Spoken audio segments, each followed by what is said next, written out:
This is the 6th session in our 8-part series on the 7 Factors of Enlightenment.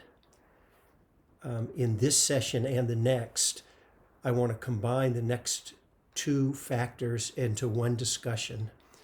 The next factor in the list is tranquility, in Pali, passaddhi, and the following factor is concentration, samadhi. These really go hand in hand together, and I don't have a lot to say about tranquility itself. It really is quite simple, just as it sounds, and you'll see as we discuss samadhi in more depth. It's just our body, our mind, our whole experience calms out, settles out, is more tranquil. I don't know much more to say about it than that. Of course, there's all the practices and trainings we can do to strengthen and deepen that. Samadhi, as I said, it's typically translated as concentration. Actually, concentration is a poor word to use for samadhi. We're stuck with it because everybody uses it. The problem, it's nothing wrong with it, except it has so many connotations in English, and it's one of the ways that can contribute to a lot of misunderstandings. The word samadhi actually means undistracted. And there are many ways, it's not just one way, that an undistracted mind can manifest. So what I'd like to do in this discussion is talk about a few different ways an undistracted mind can develop, and then spend a little more time filling out. Besides tranquility, there's a lot more going on in a undistracted mind. So if you were to continue with, say you have whatever your meditation practice is, I'll just use mindfulness of breathing as an example, but it could be any of the practices that work well for you. And if you were continue to keep your attention on your breathing, wherever it is you connect with it in your body, it doesn't matter. It's just finding the place that works best for you. And then when your mind wandered away, you would just keep coming back and returning to the breath over and over. These are pretty basic standard meditation instructions that probably most of us have heard many times. Over time, you would strengthen your ability of the mind to wander away less. Or when it does wander away, it's less deeply lost, so you come back more quickly. And you're more and more naturally present and connected and steady, more undistracted on this one experience of the breath. And if you were to continue practicing in this way, your ability to stay connected on this one thing, on the breath, would get stronger and stronger to the point, you can get to the point where you would hardly ever wander away at all. The mind's just steady and clear and in one place. This is this undistractedness. And if you took that far enough, this is taking it very far, you could get to the point where the mind could never wander at all. Matter of fact, you wouldn't even have to put in any effort or intentionality to make it happen. It would just be a quality of being in that state. And your mind would only be on the one thing. You will hear the term one-pointed. It's not literally on a point, but it just means we're kind of narrowly focused on the one experience. And an example I use just to give an idea about this, if you've ever had a time when you've been absorbed, say, in reading something or listening to music, or maybe you're watching a movie, or it can be anything like that, and you can be so absorbed in it that you can imagine someone could come and say something to you, like hello, or try to get your attention, and maybe you don't hear them at first, and they have to say, have to speak again, and then you go, oh, I'm sorry, what? Sorry, I was so absorbed in the book. This word absorbed That's kind of the idea of what happens is, and we would start to notice other experiences less and less because your awareness is just fully on the one thing. And if you took that very far, you could get to the point where you would no longer notice any other experiences. You wouldn't have any awareness of your body. Thoughts, moods, emotions, sounds, all of that would drop away for you. And for example, if part of being deep in samadhi was maybe you were having a blissful, remember this word bliss, piti from our last discussion. If there was, say, a lot of this piti and maybe light, I'll come back in a few moments and talk about some of these kind of experiences that can arise. It's quite a range, but just using that as an example, for you, the experience would be only bliss and light. And it would be very pleasant. You would not be complaining. It would feel good for you. So, and the mind wouldn't wander away at all or even wobble a little to try to go away as long as you stayed in that state. So we call this one-pointedness. Sometimes we call it exclusive samadhi because your awareness is exclusively on the one experience. You could also say because it excludes awareness of everything else, right? Your experience of changing phenomena would stop, right? You wouldn't feel, like I said, things in your body, thoughts, sounds, emotions, anything mental would all stop. The flow of change will have stopped for you. So you get the idea. If you haven't experienced it, you may be wondering like what that might be like, but hopefully you get just the basic idea of what we mean by that. That's a kind of undistractedness, right? And sometimes when we use the word concentration, this is what people think of with samadhi. We're concentrated on a point. Okay, so it can be a kind of a narrow focus in that way. Well, there's a whole other way that the undistracted mind can unfold and develop. And it's just as deep as this one-pointedness, but it's just a different kind of undistractedness. And in this way,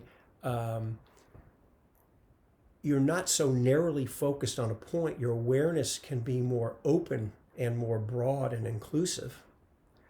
And it's not just that you're focused on something, but the mind is so steady and unmoving and present. And it's aware, more aware than ever, more connected than ever, with a whole range of all the other experiences that are happening. In this second way, rather than calling it one-pointedness, I call it unification of mind. There's still that one, that uni, it has the same meaning, but it's this unification of mind, just to make the distinction. And for you, the changing flow of experience does not stop. The mind itself comes to stillness. I should pause for a moment, and I realize I'm using the term the mind, and I'm being a little loose with the way I'm using it because the mind, what is the mind? I don't really know. We could have a whole discussion about that. So I'm aware I'm using the term. I'm being a little sloppy with that, but hopefully this will still work. The mind comes to stillness, and to get the idea about this second kind of samadhi, which, by the way, instead of being exclusive, it's inclusive because it doesn't exclude anything and it includes everything. And in rather than losing connection with other experiences, your connection with other experiences is profoundly enhanced because you're so clear and you're so present and so undistracted. One of the ways I think about this is it can feel like it's like the mind, sometimes when it gets narrow, it feels like it's very powerful. It can feel like an electron microscope because it just magnifies things and you perceive things in a narrowly focused way so much more. The other way to think about it is it can be like a Hubble or a Webb telescope where it's very broad, but you can still perceive very, very deeply. So it can have both kind of feelings, more narrow and more open. So a way to understand this more inclusive style of samadhi is, as it's a quote from the great Thai teacher, he's no longer alive, Ajahn Chah, and I'm not going to get the quote exactly right, but it'll be close enough.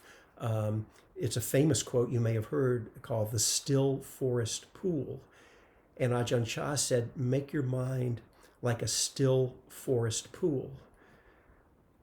All kinds of rare and wonderful animals will come to drink at the pool. In other words, all kinds of experiences will come and go. You will see many amazing things come and go, but you will be still. So that's kind of the feeling of this more inclusive.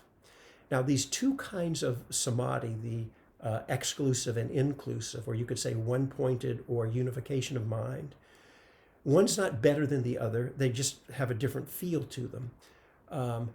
Everyone, if you didn't get any instructions for anyone and just stayed working with your breath, again, or whatever practice you're doing, you would naturally tend toward one direction or another, naturally.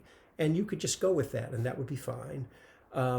You also then can steer yourself in either direction, because the more your samadhi grows, you're able to, the mind's so powerful that in whatever way you aim the mind, it really connects with that and strengthens that.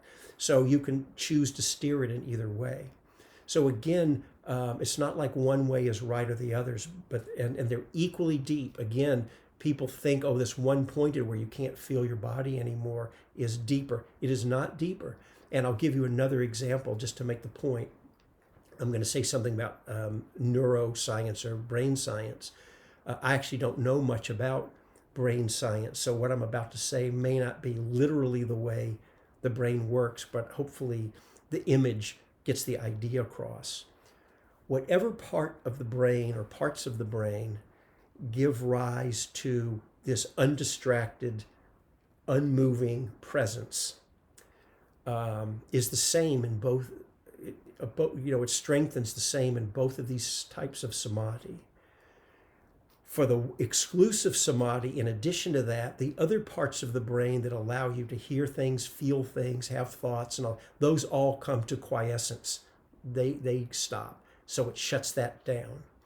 In the inclusive samadhi, the undistractedness, you could say the one-pointedness, the unification is the unmoving part is the same, but we don't shut down the other parts of the brain. We just allow them to operate also, so that you actually, as I said before, you don't lose connection. You actually enhance connection with all experience. This is an example why, if you think that it's important to have insight in as your development in your meditation practice, and this is a whole topic we're not getting into in the discussion of the 7 Factors of Enlightenment, but it's a whole, it's a big area, right? Like some people say, oh, you have to have something called insights. That goes back to the Dhammavichaya investigation, the second factor of the 7 factors. And you have to connect with changing experience so you can see that it's changing and it's insubstantial, and it's the ideas that can help you let go of clinging around it when it's perceived more clearly for how it really is. You can see that if you develop this this exclusive undistractedness and lost connection with that, you can see why some teachers would say, oh, you shouldn't do that kind of samadhi because you'll lose connection with change. If you have this other kind of samadhi that's inclusive, you don't have to shift over to another kind of practice called insight. Everything that you get from insights is right there in the samadhi, because again, you're so enhanced and more deeply connected with the flow of change and everything. So that's another way to think about it.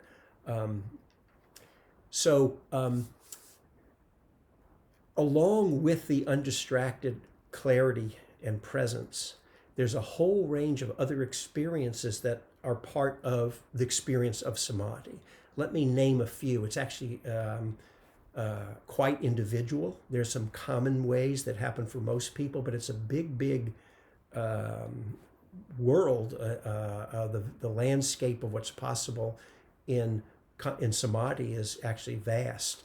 But some of the common things that will happen for anyone who's spent a certain amount of time meditating, at some point, even if it's just a little bit, your mind will start to feel a little more settled. When we start meditating, for most people, you sit to meditate and it can be hard, right? Your mind's not settling at all. Your mind's, jumping all over the place. Maybe there's restlessness or sleepiness in the body, and you keep, you have to put time in the early stages of meditation to get to a point, at some point, where you start to feel, wait a minute, I've kind of dropped in. I feel like I'm a little deeper here.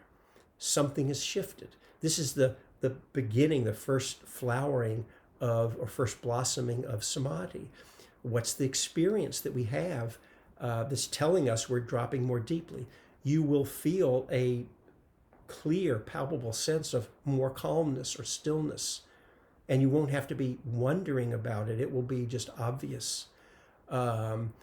Sometimes we can feel more spacious and more expansive. It can feel literally like our body has expanded. Or maybe we don't know where it's located. It might just be more mental, just a general feeling of being more expansive. We can feel the piti can start to come, and it can be very, very pleasant when that happens. And so the piti, we talked about it last time. It can take many, many different forms. It can be a blissful feeling, just a pleasant. So I won't go into that much since we discussed it last time. But be aware, the piti it'll feel good to you. The mind feels more clear. You'll notice that the mind wanders away less than it did before. It can still wander away, and you can still get caught up in thinking and reactivity and things, but it's not as much, and it doesn't take as much effort to. You're naturally more connected without having to up the intentionality as much, because the samadhi's doing some of the work for you. It's a result of being in that state of samadhi that you naturally are in a place of less distraction. So, and these things can keep growing. Sometimes people will have visual experiences. You can see lights, and it can be very focused, like maybe like a round disc of light, or just more vague how it is, patterns. Probably most people don't get visuals, but definitely people do. Some people can, again, most people don't hear sounds, but you can start hearing maybe bells or inner sounds, or that can be very, very pleasant. So a lot of different things like this can happen. And this sense of this tranquility that's coming in, the calm, the steadiness, and sort of a magnified feeling of really, really being present. And your awareness, the clarity of knowing what's happening, is stronger too. So if something's going on in your body, you know it. You can turn your mind toward some of these experiences. Let us be doing a practice like an insight practice. You're directing your attention to connect with some other experience. That's fine. But you'll choose. You don't need to do that, because if anything comes up in your mind, emotions, thoughts, moods in the body, it's just known. So this gives you some idea of this settling of samadhi and how it can be so powerful in the support for our practice. So in the next session, I'm going to continue the discussion on samadhi and focus in particular on jhana, which is a particular way, a particular description of what as samadhi starts to deepen.